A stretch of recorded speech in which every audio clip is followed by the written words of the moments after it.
Salut tout le monde, aujourd'hui on va continuer notre étude sur l'hérédité liée au sexe. Alors, maintenant si on veut démontrer, si on veut connaître la dominance, le type de dominance de l'un des allèles qu'on étudie, ou bien des deux, lequel des deux allèles est dominant et lequel est récessif. Dans ce cas, alors dans le cas d'un gène lié au sexe, comment connaître lequel des allèles étudiés est dominant? Si par exemple on nous donne deux croisements inverses, on utilise toujours le premier croisement ou bien le second qui nous donne une génération homogène. C'est-à-dire, on nous mentionne le premier croisement qui donne une génération F1 100% homogène et un deuxième croisement où la génération des hybrides est hétérogène. Dans ce cas, on utilise le premier et on procède comme si le gène n'est pas lié au sexe. On compare le phénotype de la première génération avec ceux des parents. Si il est parental, on dit qu'on a une dominance complète. Si il est intermédiaire, on dit qu'on a une codominance. Mais si dans un exercice, après l'analyse, on a dit qu'il est lié au sexe, mais ici on veut déterminer lequel des allèles est dominant, dans ce cas, on va toujours appliquer cette formule que je vais mentionner maintenant. Alors, dans le cas d'un gène lié au sexe, et on a dans l'exercice un seul croisement,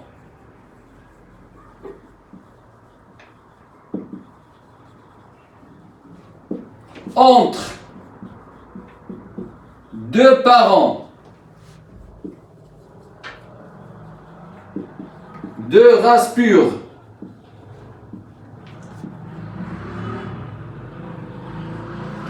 qui donne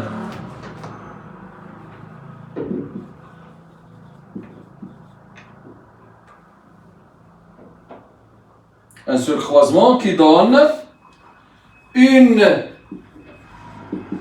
génération hétérogène,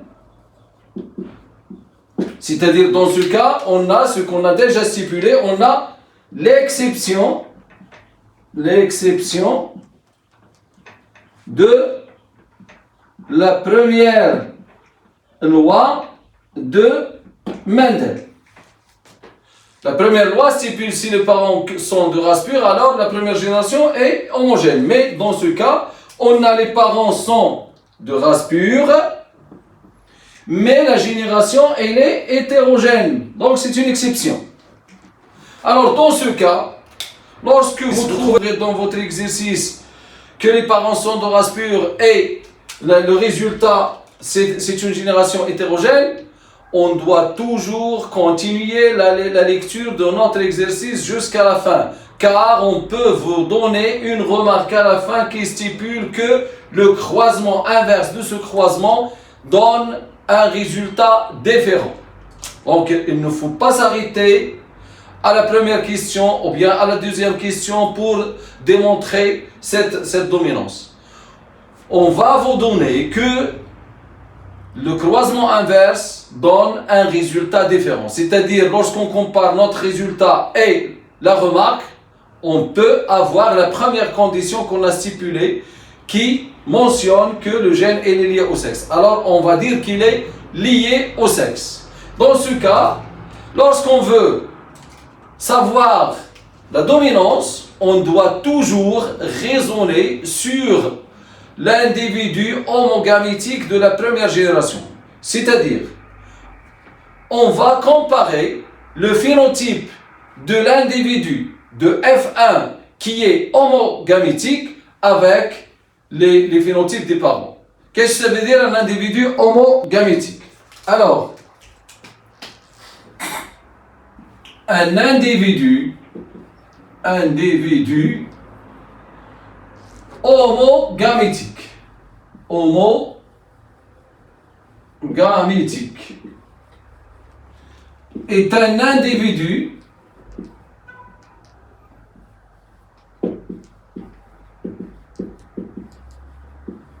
qui produit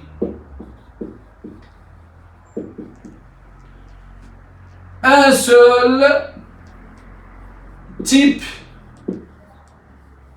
de gamètes. Et un individu hétérogamétique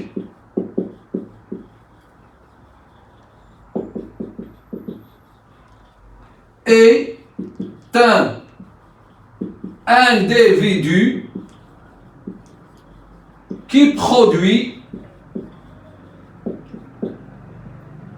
deux types de gamètes différents. Deux types de gamètes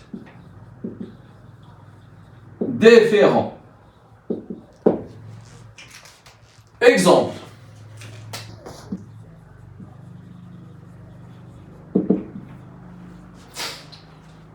L'espèce humaine, chez l'espèce humaine.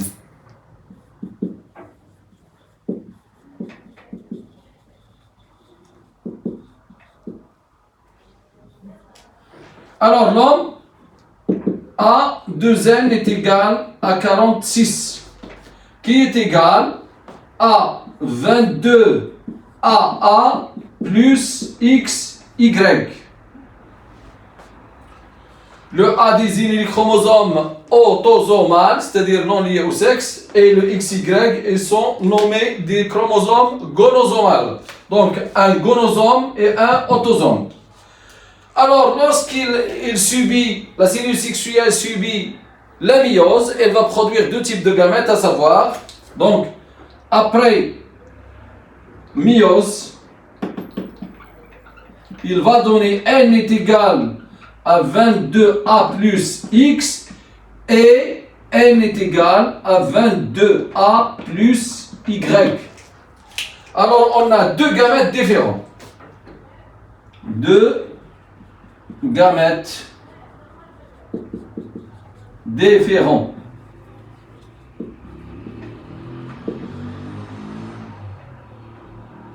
Pardon.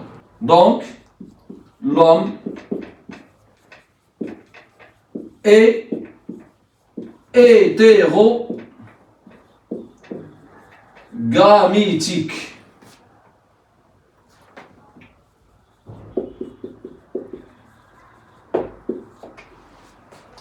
Alors pour la femme, 2n est égal à 46 est égal à 22AA plus XX. Alors dans sa 23e paire de chromosomes gonosomales, on trouve les mêmes chromosomes X. Par contre, chez l'homme, on trouve X, Y. Ils sont différents, c'est pour cette raison qu'on a deux types de gamètes, à savoir, il produit n est égal à 22A plus X et n est égal à 22A plus Y. Ils sont différents, donc on dit que l'homme il est hétérogamétique. Mais pour la femme, après la myose,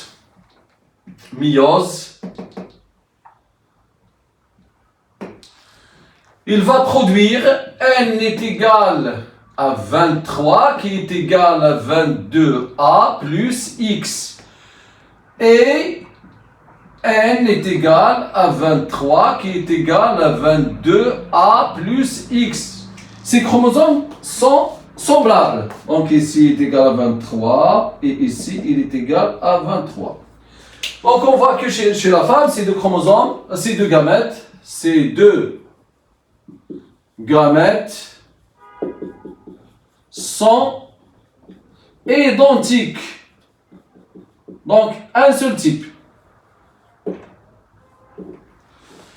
Un seul type de gamètes. Un seul type de gamètes. Donc on dit que la femme elle est homogamétique. Donc on dit que la femme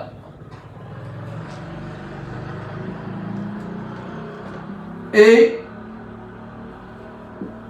homogamétique.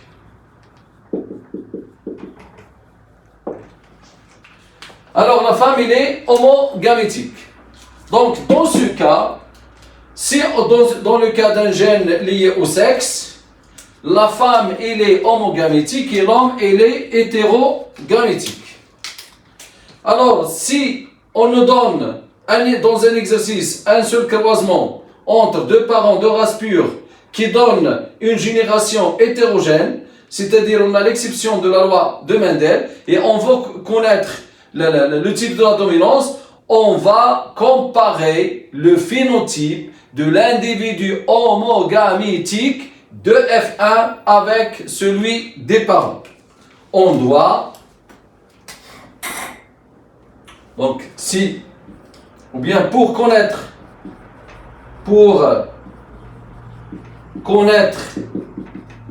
la dominance, le type de la dominance, le type de la dominance, on doit comparer le phénotype de l'individu homogamétique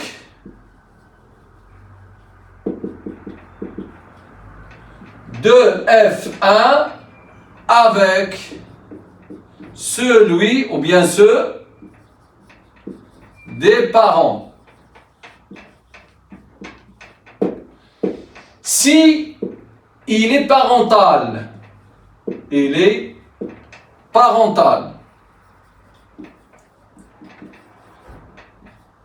on dit, ou bien on a une dominance complète.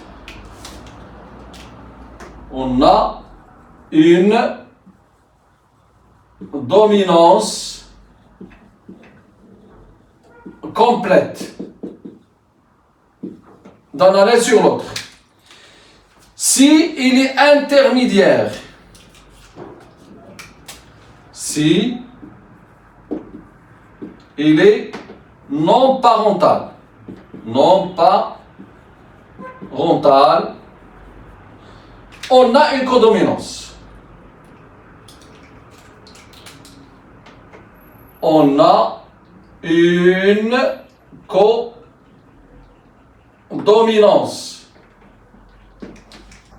Alors, dans le cas de la dominance complète, on donne à l'allèle que porte cet individu homogamétique la lettre majuscule et l'autre qui n'apparaît pas chez cet individu, on va lui donner la lettre minuscule. Et si le phénotype de l'individu homogamétique est non parental, on dit qu'on a une codominance et on donne aux deux allèles les lettres majuscules tous les deux. Ainsi, cette séance prend fin. Merci. J'espère que vous avez très bien compris les conditions qu'on va chercher pour dire qu'un gène est lié au sexe, ainsi comment connaître la dominance dans le cas où on nous donne un seul croisement où les parents sont de race pure et la première génération est hétérogène, c'est-à-dire on a l'exception de Mendel. À la prochaine. Prenez soin de vous. لا تنسوا الإعجاب بالفيديو والاشتراك في القناة تشجيعا لنا للعمل بجد ونشر المزيد من الدروس إن شاء الله.